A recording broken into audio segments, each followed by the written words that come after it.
बिस्मिल्लाहिर्रहमानिर्रहीम। अस्सलाम वालेकुम डियर मेंबर्स। आज के लाइव सेशन में मैं आप सबको खुशामदीद कहता हूँ। Today is 26 January 2022 and it is Wednesday. आज की अगर हम लोग मार्केट की बात करें तो मार्केट की आज की जो क्लोजिंग थी दैट वाज 44,955। मार्केट ओपन हुई तकरीबन 44,000 और 887 पर। फिर इसके बाद मार्केट ने जो अपना हाई लगाया था 45,030 का मार्केट ने अपना हाई लगाया और फिर लो लगाया था मार्केट ने 44,712 का। मार्केट तकरीबन इस जोन में जब वो घूमती रही और ऑलमोस्ट ये जो कैंडल्स आपको नजर आ रही हैं, ये जो बॉडीज हैं ऑलमोस्ट बराबर बराबर ही नजर आ रही है। यानी इसका मतलब मोटा मोटा भी अगर हम हिसाब लगाएं, ये जो 4 दिन की कैंडल्स, तो तकरीबन मार्केट इस छोटे से जोन में घूम रही है कहीं। तो छोटा सा जोन जो है अगर हम यहाँ पर इसको यहीं पर ही ड्रा करने की कोशिश करें, जैसे एक लाइन हम यहाँ ऊपर ड्रा कर लेते हैं और एक लाइन हम थोड़ा सा नीचे ड्रा कर लेते हैं यहाँ पर। तो इस जोन के बीच बीच में इसको काटने की कोशिश की मार्केट ने, फिर नीचे आई इस तरह यहाँ पर नीचे लो काटा यहाँ का, लेकिन फिर वापस इसी जोन में आके क्लोज हो गई है। इसको थोड़े छोटे टाइम फ्रेम में जैसे हम 30 मिनट्स के टाइम फ्रेम में देख ही रहे हैं, तो यहाँ पर इसको ज़रा सही करके हम ड्रा करेंगे तो ये यहाँ पर आ जाएगा ये। और इसको ड्रा करेंगे तो ये थोड़ा सा यहाँ पर बनेगा सही। तो अब यानी पोजीशन ये है मार्केट की कि मार्केट तकरीबन 21 जनवरी के बाद से, जब से यानी यहाँ से इस जोन में दाखिल हो गई थी, तकरीबन 20 जनवरी को इस जोन में दाखिल हो चुकी थी ये। तो 20 जनवरी से अब 26 जनवरी जो है वो आ चुका है, 5-6 दिन गुजर चुके हैं वर्किंग डेज। तो मार्केट ऑलमोस्ट जो है वो इधर ही मूव कर रही है ये। तो ऐसी सिचुएशन में अभी फिलहाल जो है ना, जहाँ पर एक्सपेक्टेड ट्रेंड, तो हमने बात की कि इस बड़ी कैंडल की वजह से हमने बात की कि पॉजिटिव ट्रेंड हो सकता है ये। जो एक्सपेक्टेशन है पॉजिटिव, लेकिन ट्रेंड जो है ना प्रॉपर तब शुरू होगा जब खास तौर पर जो है क्या होगा, जब मार्केट इससे ऊपर ऊपर जो है वो क्लोज होगी ये लेवल कौन सा 45,241। जिस टाइम मार्केट इससे ऊपर ऊपर क्लोज हो जाएगी फिर हम बहुत ज़्यादा कॉन्फिडेंट हो जाएंगे कि जी अब पॉजिटिव ट्रेंड जो है वो शुरू हो गया और मार्केट ऊपर जाने के लिए जो है वो तैयार हो गया। जैसे ऐसे करके यहाँ से इस लाइन की बात हो रही है तो यहाँ से ये फिर ऊपर जा सकती है ये।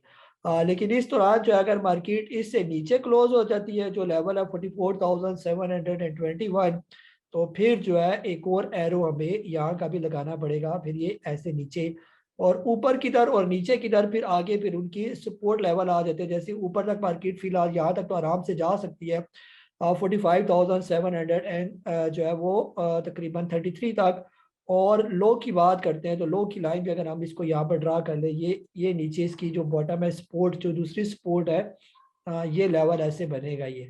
तो मैं भी आप लोगों को जो चार्ट वगैरह शेयर करूंगा तो ऑलमोस्ट यही लाइनें लगी होगी कि अगर यहाँ से बाय निकलेगा तो ट्रेंड पॉजिटिव है और यहाँ से नीचे है तो ट्रेंड नेगेटिव है। फिलहाल जो ट्रेंड है वो साइड वेज के ज्यादा चांसेस हैं ये। लेकिन जैसे ये इतनी बड़ी ग्रीन कैंडल बनी तो इसकी वजह से हम ये उम्मीद कर सकते हैं कि कल इंशाल्लाह मार्केट इसको जो है वो ब्रेक करेगी इस लेवल को और यहाँ से एक दफा टेस्ट करके निकलेगी बाय। जैसे यहाँ पर इसने एक दो दफा ये कई दफा यहाँ पर टेस्ट कर चुकी है ये इस लेवल को। तो अब अगली दफा टेस्ट क्या करेगी, अब इसको तोड़ के इसको बाय रहना पड़ेगा और यहाँ पर इसको लाजमी पॉजिटिविटी जो है वो दिखानी चाहिए। नीचे वॉल्यूम की अगर हम लोग बात करें तो जो आखिरी 30 मिनट का जो इतना बड़ा वॉल्यूम जनरेट हुआ हुआ है, जैसे इससे पहले आप देखें ना कि ये पूरे दिन के वॉल्यूम, इसको मैं जरा मैक्सिमाइज कर देता हूँ। ये पूरे दिन के वॉल्यूम है ये। तो पूरे दिन के वॉल्यूम में जो आखिरी 30 मिनट का जो वॉल्यूम लगा और बाइंग लगी ये, यानी कि ये सारा ग्रीन है तो ये बाइंग लगी यहाँ पर, तो जिसकी वजह से जो है ये एक्सपेक्टेशन यही है कि हो सकता है ये निकल जाएगी ये। जो हमारा पोस्ट सेशन था, जो आखिरी आधे घंटे के बाद का जो पोस्ट सेशन होता है, उसमें थोड़ी बहुत जो है वो सेटलमेंट के दौरान फिर सेलिंग देखी और थोड़ा सा इंडेक्स फिर भी जो है वो डाउन क्लोज हुआ ही। जी आप लोगों की तरफ आ जाते हैं और आपके क्या सवाल है वो ले लेते हैं। जी तारिक साहब रावलपिंडी से आपको अनम्यूट कर रहा हूँ मैं। अस्सलाम वालेकुम सर। वालेकुम अस्सलाम जी। सर मैं तो पैसे थोड़े बोलते ना बचा के साइड पे रखे हुए, बाकी तो 20-30 पैसे नीचे ही आ रहे हैं ना। कभी मार्केट ऊपर जा रही हो, ऊपर जाती है तो स्टॉक है 30 पे 20 पैसे नीचे आके वो नहीं कवर करते हैं। दूसरा कॉसम सर बड़ी मजबूत सपोर्ट पे करा है, चार तक आता है, चार से नीचे नहीं आता। वेट करूँ उसका सर मैं। जी हाँ जी सर, बिल्कुल। चार जी पे जो सर। है ना उसकी सपोर्ट बड़ी ज़बरदस्त है। जिस टाइम चार तोड़ेगा तो फिर 3 रुपये जो है ना वो 60-70 पैसे तक आएगा। लेकिन 4 पे की सपोर्ट उसकी, आपकी बात बिल्कुल सही है कि वो काफ़ी मजबूत सपोर्ट है ये।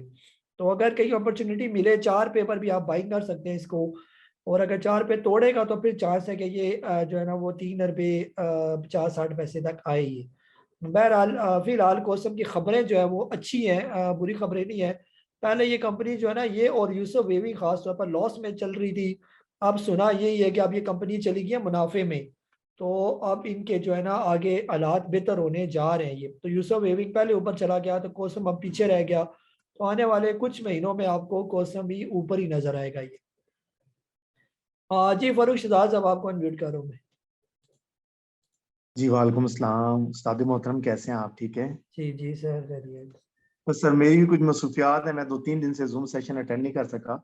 अच्छा कैसा आज मैंने मार्केट में ना डबल जीएल बाय की है। जी इसमें 18 रुपए और सॉरी 19 रुपए 50 पैसे पे। जी तो आप कैसे देख रहे हैं? मेरे ख्याल में तो अगर 20 से नीचे थोड़ा सा एकमुलेट करना चाहिए इसे, 15 से लेके 19 के दरमियान, 20 के दरमियान। तो ये मैं थोड़ा जी सा एकमुलेट कर रहा हूँ, इस पर आपकी राय चाहिए थी प्लीज। जी। हाँ जी सर, बिल्कुल जो है ना डबल जी एल अभी अपनी जो इसकी अच्छी सपोर्ट है 19 रुपये 60 पैसे के करीब करीब, बिल्कुल वहीं पर ही आके जो है ना ये खड़ा हो गया ये। तो ये अच्छी सपोर्ट है इसकी यहाँ पर। अब इसको यहाँ से जो है वो थोड़ा थोड़ा बेहतर होना चाहिए ये। इससे नीचे नहीं उतरना चाहिए। 19 रुपये 60 पैसे से अगर ये 60 पैसे से अगर ये नीचे आ गया तो फिर यानी कि हालात इसके और ख़राब हो जाएंगे। फिर ये तकरीबन 11-11.5 रुपये पर आने के इसके बहुत से चांस बन जाएंगे ये। जब तक ये 19 रुपये से ऊपर है तो बिल्कुल सेफ है। 19 रुपये से नीचे जो ही उतरता जाए तो आपने जो है ना वो फिर 15 रुपये का इंतजार नहीं करना, आपने फौरन इसको बेच देना है ये। क्योंकि फिर आपको ये 11-12 रुपये पर मिल जाएगा तो फिर अभी फायदा तो नहीं है ना, फिर इस रेट पर आपने रखी रखना है ये। तो जिस तरह ये नीचे आ रहा है तो इसको कल या परसों यहीं से वापस वापस मुड़ना चाहिए ये। बाकी ये लेवल मैंने आपको अगले बता दिए। जी तला फ्री सब, आपको अनम्यूट कर रहा हूँ मैं। जी अस्सलाम वालेकुम रहमतुल्लाहि व बरकातहू। वालेकुम अस्सलाम जी। जी उस्ताद मोहतरम, मैं आपसे पूछना चाह रहा हूँ कि ट्रीट जो है, जैसे आपको पता है मैंने रखा हुआ है, तो वेव्स में कुछ शिफ्ट कर लूँ कि ट्रीट में पड़ा रहा हूँ? जी जी तला भाई, ट्रीट से आप तक ना हो। ट्रीट फिलहाल अच्छा स्टॉक है वक्ती। ये नीचे आने का मतलब तो यही होता है ना कि आप लोगों से माल छुड़ाया जाए। बस जितने आप साबित कदम रहेंगे तो बस वो उतने आप मजबूत रहेंगे ये। अभी ट्रीट के हालात इतने बुरे नहीं हुए कि ट्रीट का पैसा निकाल के वेव्स में जो है ना वो डाला जाए। वेव्स कौन सा जो अभी चल रहा है ये, वो भी तो रुका ही हुआ है ये। तो फिलहाल बेहतर ये है कि आप ट्रीट का पैसा ट्रीट के अंदर ही रखें और थोड़ा सा सब्र करें। ये इंशाल्लाह जो है ना जो इसकी टाइम वाइज करेक्शन कर रहा है वो तो कोई प्राइस वाइज तो ये तोड़ नहीं रहा ज़्यादा। प्राइस वाइज तोड़े तो ये नीचे आ जाए 25-30 रुपए के दरमियान दरमियान। तो फिलहाल ये मजबूत अपनी जगह पर खड़ा हुआ है तो बेहतर ये है कि फिलहाल इसको ना ही बेचें। जो पड़ा हुआ है उसको पड़ा रहने देंगे। जी मोहम्मद रफीक साहब, आपको अनम्यूट कर रहा हूँ मैं। अस्सलाम वालेकुम कैसा? वालेकुम अस्सलाम जी। कैसा, मैंने होंडा कार के बारे में पूछना है। ये काफी डाउन आ गया है, अभी इसको इसी जगह रहने दें या कोई रिप्लेस कर लें किसी और के साथ? जी सर, आपने कितने का लिया हुआ होंडा कार? बस अब ये ना पूछें कि इसमें कितना लॉस है। जो है ना काफी लॉस है इसमें, लेकिन जी अभी की पोजीशन बता दें थोड़ी सी। जी जी सर, फिलहाल जो है ना अभी की जो मोटी मोटी पोजीशन ये है कि ज़्यादा जो है ना ये 10 एक रुपये और तोड़ेगा बस। यानी कि अभी 206 पर है तो वही 195 के राउंड अबाउट बस इसके आने के चांस है। अगर ज़्यादा नीचे आया, बस इससे ज़्यादा नीचे आने के चांस इसके बहुत ही कम है। और वहीं से फिर इसके बाउंस बैक होने के फिर चांसेस हैं ये। तो बेहतर ये है कि फिलहाल आप इसको ना बेचें। जो पड़ा हुआ है पड़ा रहने दें। होंडा कार जो है ये एक ऐसा स्टॉक है जिसके अंदर बहुत ज़्यादा पोटेंशियल है वापस बाउंस बैक करने का ये। यहाँ से ये बाउंस बैक कर सकता है, इसमें कोई शक की बात है। जो ही ऑटो सेक्टर ज़रा सा भी परफॉर्म करना शुरू हो गया तो आपका Honda car, park Suzuki motor, Gandhara ये पहले नंबर पर होंगे स्टॉक। जो लीडिंग इन फ्रंट जिसको हम कहते हैं, ये लीड करेंगे इनको।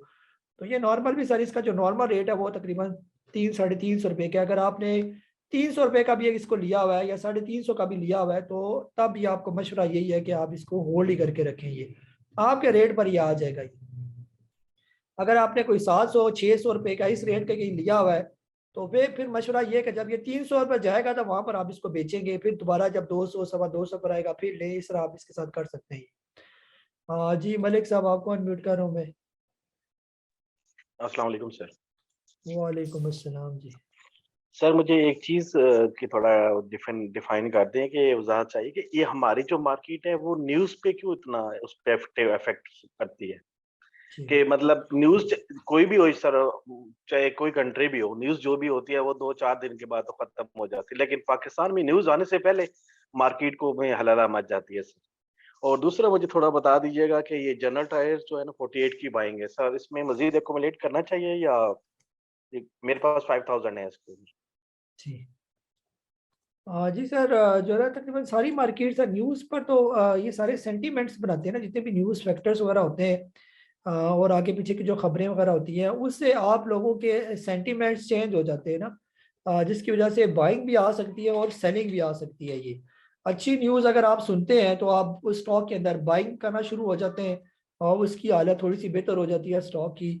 और इसी तरह जब कोई बुरी खबर आती है तो आप बल्क में जो है वो उसको सेल करना शुरू हो जाते हैं। ये जो बड़ा प्लेयर होता है वो इसके ऑपोजिट करता है। मसलन वो जब कोई अच्छी न्यूज़ आती है तो वो अपना माल बेचता है, और जब कोई बुरी खबर आती है वो आपसे माल खरीदता है। तो हम जो है ना उसके ऑपोजिट चल रहे होते हैं। ये तो न्यूज़ जो है ना, वो जो मार्केट बंदा चला रहा होता है, जो बड़े बड़े इन्वेस्टर जो होते हैं, जो प्लेयर हैं बड़े, उनको सारी इन सारी चीज़ों को पहले से ही पता होता है कि ये क्या होने जा रहा है, तो क्या होगा। ये वक्ती जो है वो मार्केट जो ऊपर नीचे हो जाती है और न्यूज़ बाद में आती है। ये हमारे लिए होता है, ये सारे जो सरप्राइज हमें मिलते हैं, जी आज ये खबरें चल रही हैं तो मार्केट नीचे है। उस जो है ना स्मार्ट प्लेयर को पहले से पता है, वो 6 महीने पहले से सब कुछ जानता है कि अगले 6 महीने में इंडेक्स ने किस लेवल पर जाना है, स्टॉक ने किस रेट पर जाना है। वो पहले से तैयारी करके बैठा होता है।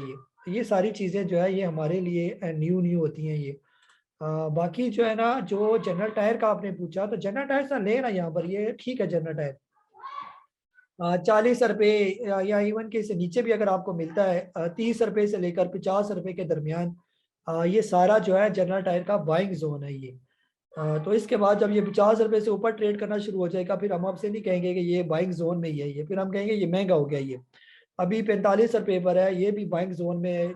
40 पर आए फिर भी ले, 35 पर आए फिर भी लेना बनता है। अगर 30 रुपये पर आ जाए तो फिर तो समझे आपको बिल्कुल मुफ्त ही मिल रहा है। ये फिर तो ये सारा इसका बाइंग जोन है। टारगेट इसका कम से कम भी टारगेट जो है वो 80 रुपये का पहला टारगेट इसको आप अपने जहन में रखें। बाकी तो इसके जब ऑटो सेक्टर सही चलेगा तो ये जनरल टायर उस टाइम आपको कम से कम 150-200 रुपया तो दिखाई देगा ये, लेकिन शर्त ये कि ऑटो सेक्टर चले। अभी ऑटो सेक्टर चल नहीं रहा सही करके। जी राशिद अजीज साहब, आपको अनम्यूट कर रहा हूँ मैं। अस्सलाम वालेकुम कायद साहब, क्या हाल है, खैरियत से हैं? जी वालेकुम सलाम। अच्छा, थोड़ी सी एक मुझे कंफ्यूजन थी, वो ये कि दो शेयर्स हैं। एक तो ट्रीट है। ट्रीट आपने मुझे 10 जनवरी को जो रिकमेंड किया था वो 44.5 से 45 की बाइंग बताई थी, और 60 आपने उसका लॉन्ग टर्म टारगेट दिया था टीपी के लिए। तो मैंने इसको 42.98 समझे 43 का मैंने खरीदा था जी। अब आपने कल जो शेयर किया है वो आपने इसकी जो टीपी दी है वो 40, 42 और 43 रुपए टीपी दी है। तो इसमें थोड़ी कंफ्यूजन थी, क्या चीज चेंज इतनी जल्दी क्यों हो रहा है? एक था। दूसरा पोल जो है वो आपने 7 जनवरी को दिया था 318 से 338, और जी। टीपी दी थी आपने 454 से 600 रुपए। जी। मैंने 377 रुपए का बाई किया। अच्छा, जी। कल आपने ये फरमाया था कि ये 380 से नीचे आए तो बेच दें और जी। फिर 360 में खरीदें। तो जी। ये दो में थोड़ी सी कंफ्यूजन है कि किस तरह लेके चले इसको। जी। जी सर, ये जो है ना, जो पहली वाली स्ट्रेटजी की आपने बात की ना, वो तो एज अ इन्वेस्टमेंट के तौर पर, अगर आपने प्रॉपर स्टॉक को होल्ड करके रखना है और आपको वो पैसा जल्दी भी नहीं चाहिए। ये और जो पूरी एक लिस्ट है जो तकरीबन 40-45 स्टॉक की लिस्ट आपके साथ शेयर की हुई है, उसमें जो ट्रीट का बाइंग जोन है वो तकरीबन 40 रुपये से 60 रुपये के दरमियान, ये सारा इसका बाइंग जोन है। ये और इवन के 40 रुपए से नीचे अगर आपको मिल जाता है तो फिर ये आपकी और ज़्यादा खुशकिस्मती है कि यानी कि आपको ये अच्छे रेट पर मिल रही है। ये उन लोगों के लिए जो एज अ इन्वेस्टर के तौर पर जिनको ये जल्दी नहीं है कि ट्रेड का ली जो है वो 80 रुपए का हो जाए या 300 रुपए का हो जाएगी।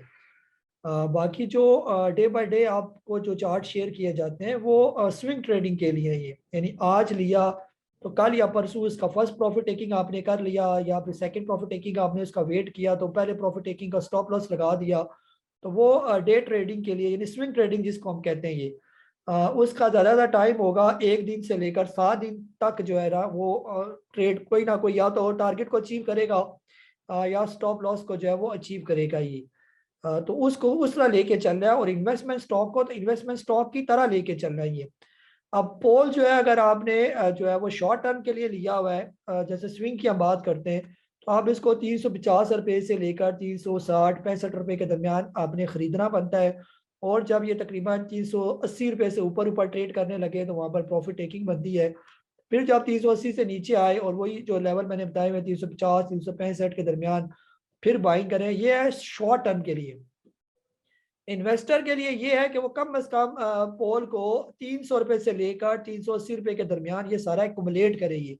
अगर उसको 380 से नीचे कहीं भी मिलता है वो लेता जाए इसको ये और बेचे जब ये कम से कम 450 रुपए से ऊपर ट्रेड करना शुरू हो जाए वहां पर आहिस्ता आहिस्ता करके अपनी प्रॉफिट टेकिंग करे, यानी कुछ 450 पर, कुछ 500 पर, कुछ 550 पर, इस तरह यानी कि उसने ये काम करना है ये। तो जब वक्त गुजरेगा तो पोल आपको 550 भी दिखाएगा। ये ऐसा स्टॉक है जो अच्छे हालात में 700 तक भी हमने इसको जाते हुए आराम से देखा हुआ है ये, यानी ये जाता रहा ऊपर और अच्छा खासा डिविडेंड भी देता है। 602 रुपये का तो इसने 2018 को जो है ना ये हाई लगाया हुआ था ये। बाकी ये डिविडेंड आपको इतना बीच बीच में दे देता है कि अगर आप वही कैलकुलेट करें तो वो अच्छे खासे पैसे उसके बन जाते हैं। जी अजीज चरानिया साहब आपको अनम्यूट कर रहा हूँ मैं। वालेकुम। कैसे मुझे ये मालूम करना है आपसे कि रिफाइनरी को आप कैसा देखते हैं, ATRL और NRL। इसके अंदर ATRL तो मेरे पास थोड़े से पड़े हुए हैं बट इसके अंदर राइट टाइम है एंट्री देने का? जी जी सर, ये जो है ना ये डिपेंड करता है वही जो है ना शॉर्ट टर्म या लॉन्ग टर्म। अगर आप थोड़ा सा ज़रा लॉन्ग टर्म इसका व्यू देखें ATRL का वो तो बहुत ज़बरदस्त है ना, आउटस्टैंडिंग है ये। तो उसके लिए फिर आपको इसको 150 से नीचे एक्युमुलेट करना पड़ेगा ये। 150 से नीचे जहां पर भी आपको मिले, 145 पर, 130 पर, 125, 100 रुपए से नीचे मिल जाए तो आपकी और भी ज्यादा खुशकिस्मती है कि आपको मिल जाता है ये। तो वो आपने फिर रखना है और बेचना आपने, इसके टारगेट होने चाहिए तकरीबन जब ये 220 रुपए से ऊपर ट्रेड करना शुरू कर दे तो आहिस्ता आहिस्ता करके आपने अपना माल जो है इसको छोड़ना है फिर उसको। बाकी अगर आप शॉर्ट टर्म की बात करते हैं तो शॉर्ट टर्म में ATRL जब ये आ जाए 130 से लेकर 150 के दरमियान वहां पर आप इसको बाय करें। जो ही तकरीबन 170 रुपये या इससे ऊपर क्रॉस करना शुरू करें वहां पर आप इसको बेच दें और फिर नीचे आने का वेट करें। ये है इसका शॉर्ट टर्म के लिए ये। अब आपने अपने पर डिपेंड करना है कि आपने इसको किस एंगल के साथ या किस तरह इसको चलाना है ये वाला। तो कुछ शॉर्ट टर्म में काम करते हैं, कुछ आराम से लेकर बैठ जाते हैं और कुछ ऐसे भी होंगे जब ATRL 100 रुपये से नीचे आ गया था पिछले कुछ महीने पहले, उस टाइम का भी लोगों ने रखा होगा कि जब ये 300-350 पर जाएगा तो हम उसको आराम से बेचेंगे ये। और इसके अंदर इतना पोटेंशियल मौजूद है कि ये आराम से 350-400 पर भी ये जा सकता है क्योंकि इसकी सिर्फ मोटी मोटी अर्निंग अगर आप चेक करें तो जो है वो ठीक ठाक इसकी EPS है ये।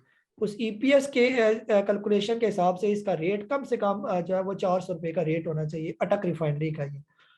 इवन यही मेरा ख्याल में अटक रिफाइनरी की EPS NRL से भी बेहतर है ये। है दोनों हम पल्ला स्टॉक ही हैं ये। तो NRL भी यहाँ पर तो बिल्कुल ज़बरदस्त किस्म का रेट है NRL का ये। अगर आप NRL को थोड़ा इन्वेस्टमेंट का जहन रखें तो इसको आप 300 रुपये से नीचे जहाँ पर भी आपको मिलता है आप इसको एक्युमुलेट करें, बेचें आप इसको मोर देन 600 रुपीज़ से जब ये ऊपर ट्रेड करना शुरू हो जाए, चाहे आज करें चाहे साल के बाद करें, वहाँ पर आप इसको छोड़ें।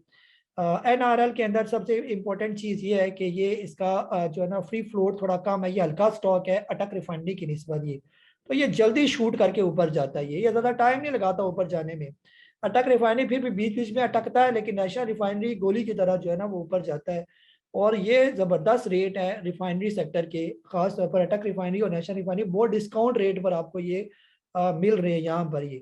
तो जो ही हालात बेहतर होते हैं, थोड़ी सी मार्केट बेहतर होगी तो ये आपको नेशनल रिफाइनरी मेरे हिसाब से कम 350 से ऊपर ये फौरन चला जाएगा, और अटक रिफाइनरी 200 से ऊपर ट्रेड करता हुआ आपको जो है वो नजर आएगा। ठीक है, ये था हमारा आज का लाइव सेशन। जितने भी सवाल थे आप लोगों के लिए गए। अपना बहुत सारा ख्याल रखें। मुझे कासिम नबील को इजाजत दे। अल्लाह हाफ़िज़।